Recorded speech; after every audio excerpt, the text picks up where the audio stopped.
opina de la comedia de Laurel and Hardy? No, Laurel and Hardy, Hardy. A mí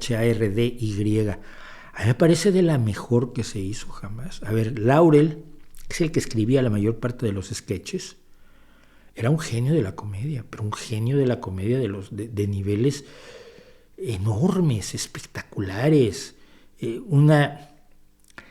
Todos esos cómicos tenían una enorme capacidad de entender al ser humano del que se estaban riendo, del que se estaban burlando.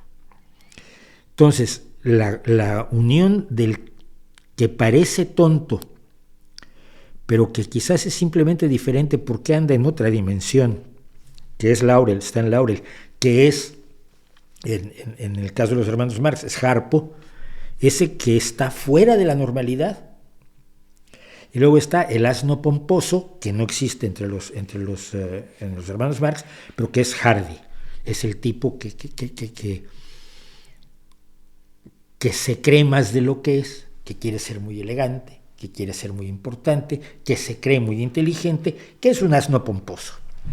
Y la reunión de los dos da resultados maravillosos porque exhibe las debilidades del ser humano a los dos lados, de una manera extraordinaria. A mí es de los duetos cómicos que más me gustan. Me gustan todos, pero siempre prefiero yo, por ejemplo, a un Buster Keaton, incluso que a un Harold Lloyd, aunque Harold Lloyd es el mejor acróbata de la época y por supuesto es el inspirador de Jackie Chan. Sin las acrobacias de Harold Lloyd no hay Jackie Chan, y sin Jackie Chan la vida no tiene sentido porque es maravilloso.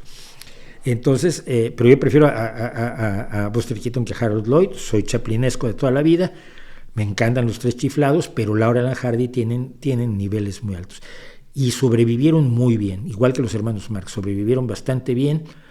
Claro, Laurel and Hardy pasan de lo mudo del cine mudo al cine hablado con bastante eficacia, de los pocos que lo consiguieron. Tanto los tres chiflados como los hermanos Marx son ya producto del cine sonoro, ¿no? Entonces, yo solo puedo hablar cosas buenas. Y además, como cosa rara, porque en las trupés pasa mucho que acaban odiándose, Laurel and Hardy fueron amigos hasta su muerte. Y eso es otra cosa que se nota el cariño de amigos en el trabajo que hacen juntos, ¿no? Se nota la complicidad, pese a que están haciendo papeles contrapuestos, están siendo adversarios en la pantalla, se nota la complicidad que había entre el británico Stan Laurel y el estadounidense Oliver Hardy. Eso es.